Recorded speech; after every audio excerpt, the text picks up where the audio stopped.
ተረት ብልኋ ሚስት ክፍል 1። በአንድ ሀገር ውስጥ በስራው የታወቀ ግንበኛ ይኖራል። ይህ ግንበኛ ጃክ የሚባል ትንሽዬ ልጅ አለው። ትንሹ ጃክ ጊዜውን ቆጥሮ ማደጉ አልቀረም። አድጎና ጎልብቶ ጠንካራ ወጣት ወጣው። የልጁን ማደግና መጎልበት ሲመለከት ግንበኛው ሙያውን ለልጁ ለማስተማርና ስራውን ለልጁ ለመልቀቅ ተመኘ።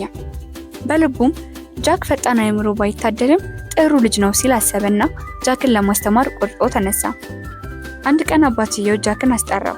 ጃክ ፊቱ እንደቀረበ የበግ ቆዳ ሰጠውና ይህንን ቆዳ ወደ ገበያ ወስደህ ሽጥ፣ ነገር ግን ቆዳውንና ቆዳው የሚወጣውን ዋጋ ይዘህ ትመለሳለህ ብሎ አስጠንቅቆ አዘዘው።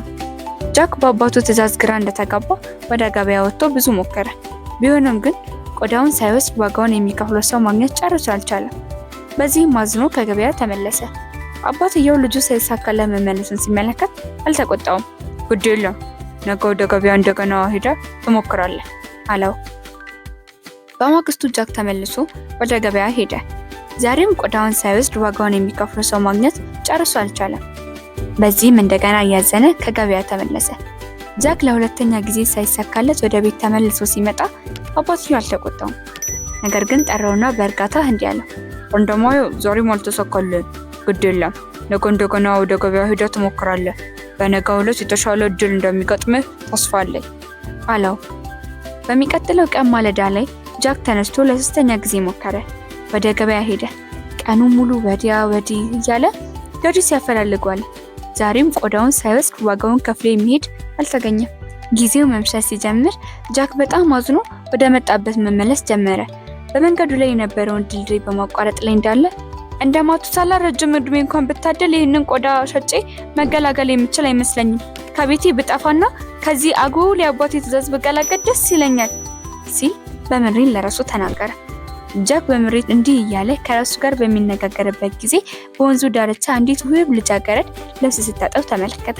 ጃክ ድልድዩ ላይ ቆሞ ቁልቁል ወደ ልጃገረዲቱ ሲያስተውል እሷም ቀና ብላ ተመለከተችው። ልጃገረዲቱ በርቀት ገጽታውን ስትመለከት እንደተከፋ ለማወቅ አላዳገታት።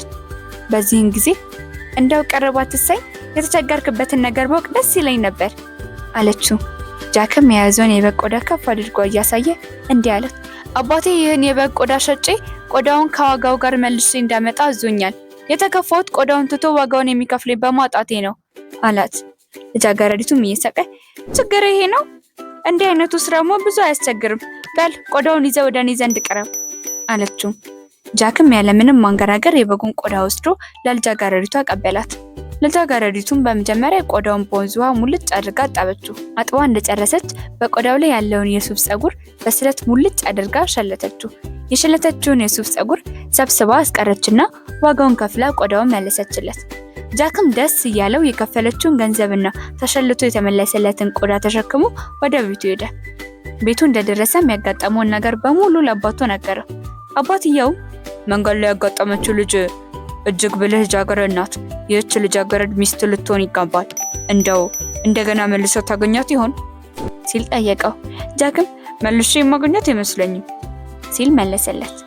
አባትየውም እንግዲያው ነገ ተመልሰው ሂድና በዚያ በተገናኙበት ቦታ ትገኝ እንደሆነ ፈልጋት። እድል ቀንቶ ካገኘሃት ካንተ ጋር ወደ ቤት መታ ሻይ እንድትጠጣ ጋብዛት አለው። ጃክም አባቱ እንደመከረው ከልጃገረዲቱ ጋር ወደ ተገናኙበት ቦታ ሄደ። ቦታው ደርሶ ሲመለከት በዚያ ወንዝ ዳር ልብስ ስታጠብ አገኛት። ልጃገረዲቱን እንዳገኛትም ቀረብ ብሎ አባቴ ሊያዩሽ ይፈልጋል፣ ወደ ቤታችን መታ ሻይ ቡና ለመጋበዝ ፈቃደኛ ነሽን ሲል ጠየቃት። ልጆችዬ በብልኋ ሚስት በቀጣይ ክፍል ምን የሚሆን ይመስላችኋል? እስከዛው ድረስ የጣፋጮቹ ልጆች ዩቲዩብን ላይክ፣ ሼር፣ ሰብስክራይብ በማድረግ አጋር ይሁኑ። መልካም ጊዜ። ቻው ቻው።